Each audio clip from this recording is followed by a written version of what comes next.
ಅವಧಿ ಮುಗಿಯುತ್ತಿರುವ ಗ್ರಾಮ ಪಂಚಾಯಿತಿಗಳಿಗೆ ಈಗಿರುವ ಆಡಳಿತ ಸಮಿತಿಯನ್ನ ಮರು ನೇಮಕ ಮಾಡಲು ಸುಗ್ರಾಮ ಒಕ್ಕೂಟ ಅಜ್ಜಂಪುರ ಅಧ್ಯಕ್ಷರಾದ ಶಶಿಕಲಾ ಒತ್ತಾಯಿಸಿದ್ದಾರೆ. ನಮ್ಮ ಉದ್ದೇಶ ಏನು ಇವತ್ತು ಈ ದಿನ ಪ್ರೆಸ್ ಮೀಟ್ ಅರೇಂಜ್ ಮಾಡಿದ್ದು, ನಾವು ಪ್ರೆಸ್ ಮೀಟಿಗೆ ಭಾಗವಹಿಸಿದ ಕಾರಣ ಇಷ್ಟೇ.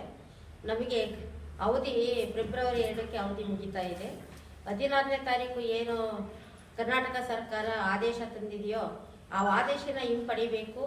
ಅಲ್ಲಿ ಆಡಳಿತ ನಡೆಸುವಂಥ ಅದನ್ನ ಮತ್ತೆ ಮರು ನೇಮಕ ಮಾಡಬೇಕು ಅಂತೇಳಿ ನಾವು ಸರ್ಕಾರಕ್ಕೆ ಪಂಚಾಯತಿ ವತಿಯಿಂದ ಮತ್ತು ಮಹಿಳಾ ಒಕ್ಕೂಟದಿಂದ ಒಂದು ಆಗ್ರಹ ಮಾಡ್ತಾ ಇದ್ದೀವಿ.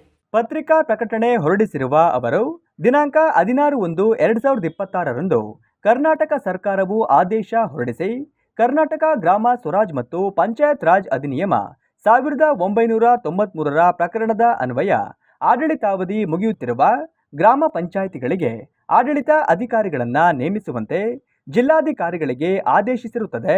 ಆದರೆ ಕರ್ನಾಟಕ ಗ್ರಾಮ ಸ್ವರಾಜ್ ಮತ್ತು ಪಂಚಾಯತ್ ರಾಜ್ ಅಧಿನಿಯಮ 1993ರ ಪ್ರಕರಣದ ಅನ್ವಯ ಚುನಾಯಿತರಾಗಲು ಅರ್ಹರಾದ ವ್ಯಕ್ತಿಗಳನ್ನೊಳಗೊಂಡ ಆಡಳಿತ ಸಮಿತಿಯನ್ನ ನೇಮಕ ಮಾಡಲು ಅವಕಾಶವಿರುತ್ತದೆ.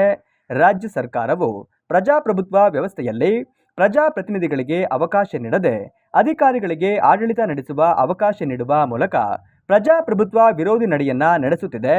ಈ ನಡೆಯನ್ನ ತೀವ್ರವಾಗಿ ಖಂಡಿಸುತ್ತೇವೆ ಎಂದರು. ಗ್ರಾಮ ಪಂಚಾಯಿತಿಗೆ ಆಡಳಿತ ಮಾಡ್ತೀವಿ ಅಂತೇಳಿ ನಾವು ಯಾಕೆ ಅಂತ ಹೇಳಿದ್ರೆ ಇದೇ 1990ನೇ ಇಸ್ವಿಯಲ್ಲೂ ಇದೇ ಅಧಿಕಾರ ವರ್ಗವನ್ನು ನೇಮಿಸಿದಂಗೆ ಆಡಳಿತ ಸದಸ್ಯರನ್ನೇ ಮುಂದುವರ್ಸೋಕ್ಕೆ ಅವಕಾಶ ಮಾಡಿಕೊಟ್ಟಿದ್ದು. ಮತ್ತು ಲಾಸ್ಟ್ ಇಯರ್ 2020ರಲ್ಲಿ ಕೋವಿಡ್ ಸಮಯದಲ್ಲಿ ಏನಾಯಿತು ಅಂತಂದರೆ ಚುನಾವಣೆ ಮುಂದೂಡಿದರು. ಅವಾಗ ಇದೇ ವಿರೋಧ ಪಕ್ಷದ ನಾಯಕರಾದಂಥ ಸನ್ಮಾನ್ಯ ಸಿದ್ದರಾಮಯ್ಯನವರು ಮತ್ತು KPCC ಅಧ್ಯಕ್ಷರಾದಂಥ ಶಿವಕುಮಾರ್ ಅವರು ಏನಿದ್ರು ಆ ಥರ ಬೇಡ, ಇದರನ್ನೇ 6 ತಿಂಗಳ ತನಕ ಅವಕಾಶ ಮಾಡಿಕೊಡಿ ಅಂತೇಳಿ ಅದನ್ನು ಮುಂದುವರಿಸಿದರು. ಈಗ ಹಾಲಿ ಸರ್ಕಾರ ಅವ್ರದೇ ಇರೋದ್ರಿಂದ ಈಗ ನಮ್ಮನ್ನೇ 6 ತಿಂಗಳ ತನಕ ಮುಂದುವರಿಸಿದೆ ಅಂತೇಳಿ ನಾನು ಅವ್ರ ಹತ್ರ ಕೇಳ್ಕೊಳ್ತೇನೆ.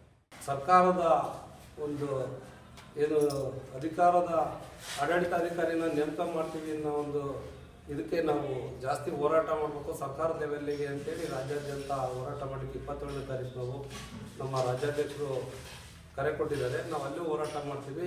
ಈಗ ನಾವು ಈ ಇರೋ ಅಧಿಕಾರದ ಅವಧಿ ಹಿಂದೆ ನಮಗೆ ಕೋವಿಡ್ನಲ್ಲಿ ಕೆಲಸ ಮಾಡೋಕ್ಕೆ ಅವಕಾಶ ಆಗಲಿಲ್ಲ. ಮತ್ತು ಈಗ 3 ವರ್ಷ ಕೆಲಸ ಮಾಡಿದ್ದೀವಿ. ಇನ್ನು ನಾವು ಗ್ರಾಮಗಳ ಅಭಿವೃದ್ಧಿ ಮಾಡಲಿಕ್ಕೆ ಇನ್ನು 15 ಫೈನಾನ್ಸ್ ಅಮೌಂಟು 25-26ನೇ ಸಾಲಿನ ಅಮೌಂಟ್ ಬಂದಿಲ್ಲ. ಇನ್ನು ನಾವು ಅದನ್ನು ಕೆಲಸ ಕಾಮಗಾರಿ ಅರ್ಧ ಮಾಡಿದ್ದೀವಿ. ಕೆಲಸ ಅಮೌಂಟ್ ಬಂದಿಲ್ಲ. ನಾವು ದುಡ್ಡು ಬಿಡುಗಡೆ ಮಾಡಿಸೋದು ಅಂದರೆ ಮತ್ತೆ ಕೆಲಸ ಮಾಡಿದ ಮೇಲೆ ನಾವು ದುಡ್ಡು ತಗೊಳ್ಳೋದು ಕಷ್ಟ ಆಗ್ತದೆ.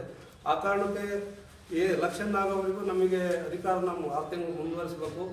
ಯಾವುದೇ ಆಡಳಿತ ಅಧಿಕಾರಿಗಳನ್ನ ನೇಮಕ ಮಾಡೋದು ಬೇಡ. ನಮ್ಮ ಪಂಚಾಯತ್ಗಳಿಗೆ ನಾವೇ ಅಧಿಕಾರ ಮಾಡಿ ನಾವು ಗ್ರಾಮದ ಅಭಿವೃದ್ಧಿಗೆ 6 ತಿಂಗಳು ಶ್ರಮಿಸ್ತೀವಿ ಅಂತೇಳಿ ನಾವು ಸರ್ಕಾರಕ್ಕೆ ಒತ್ತಾಯ ಮಾಡ್ತಾ ಇದ್ದೀವಿ. ಸುದ್ದಿಗೋಷ್ಠಿಯಲ್ಲಿ ಶಂಕರಪ್ಪ, ದಿನೇಶ್, ತಿಮ್ಮಯ್ಯ, ಪುಷ್ಪ, ಶಕುಂತಲಾ, ಸಾಕಮ್ಮ, ನಾಗರಾಜ್, ಮಂಜಪ್ಪ ಮುಂತಾದವರು ಉಪಸ್ಥಿತರಿದ್ದರು.